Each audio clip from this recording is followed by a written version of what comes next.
Pensem nisto, como é que se governa um império enorme? Sem internet, sem telemóveis, sem nada. Parece impossível, certo? Pois bem, hoje vamos ver a resposta genial dos persas. Uma autoestrada com quase 3.000 quilómetros, construída há mais de 2.500 anos. Chamava-se a Estrada Real. Ok, vamos recuar no tempo. Século VI a.C. O Império Persa era gigante. Um dos maiores de sempre. E claro, manter tudo aquilo a funcionar, sob controle, era uma dor de cabeça monumental. Mas eles tiveram uma ideia. Uma solução que acabou por mudar o rumo da história. E quando digo gigante, não estou a exagerar. Estamos a falar de 2.700 quilómetros de estrada. Para se ter uma ideia, é quase como ir de Lisboa a Varsóvia. Esta estrada era literalmente a espinha dorsal do Império. Atravessava desertos, montanhas, tudo para manter aquele território enorme e complexo unido.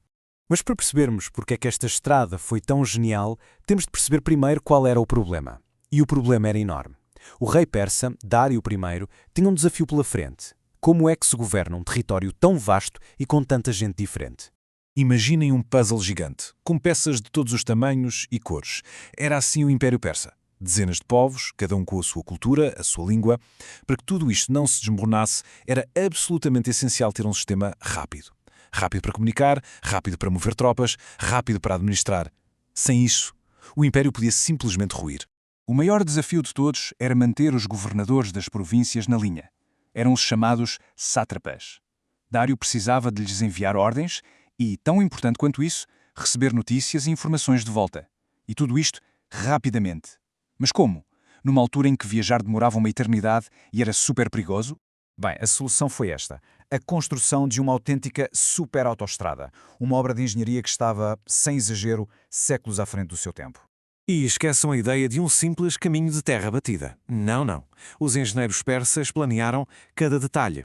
Nivelaram o terreno, construíram pontes de pedra e, claro, escolheram a rota mais direta possível para ligar os pontos mais importantes do Império. O verdadeiro segredo da estrada, o que a tornava tão especial, era a sua organização. Ao longo de todo o percurso, construíram nada mais, nada menos que 111 estações de apoio.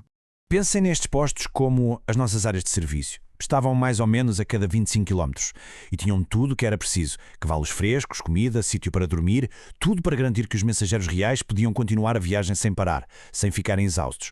Era este sistema de estafetas que fazia tudo funcionar a uma velocidade incrível. A mensagem em si nunca parava. Funcionava assim. O mensageiro chegava a um posto, entregava a saca com a mensagem a outro mensageiro que já estava de partida, com um cavalo fresco e cheio de energia. E isto continuava, dia e noite, sem interrupções. Mas não era só o comprimento que impressionava.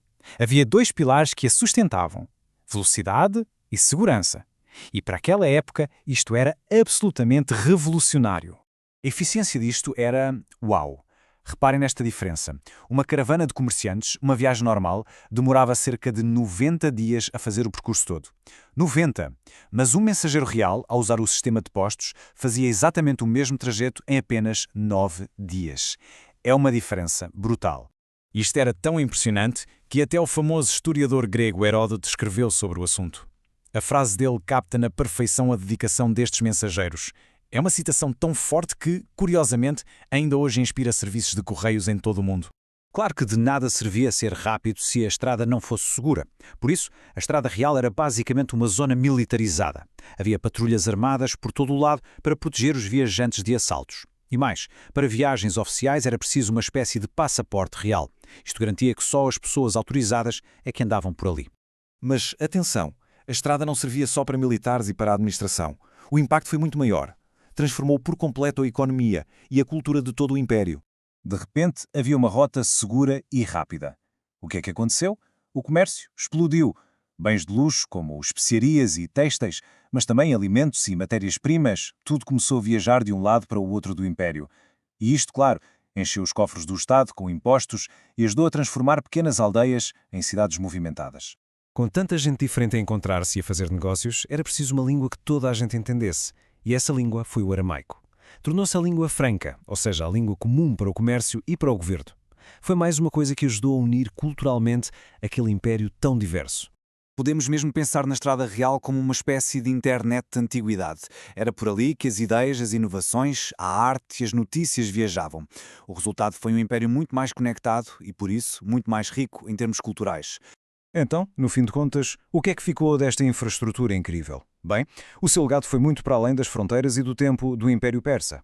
A estrada foi tão bem feita que sobreviveu ao próprio Império. Alexandre, o Grande, usou-a para as suas conquistas. Séculos depois, foram os romanos que se inspiraram nela para construir a sua própria rede de estradas fantástica.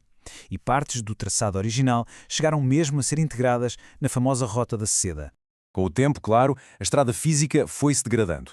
Mas a ideia por trás dela era demasiado boa para morrer. A ideia de que uma grande via de comunicação pode unir um território, fazer crescer a economia e fortalecer um governo, isso tornou-se um modelo para todas as grandes civilizações que vieram a seguir.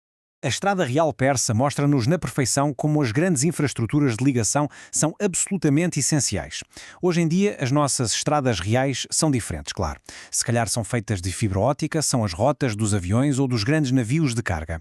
E por isso fica a reflexão.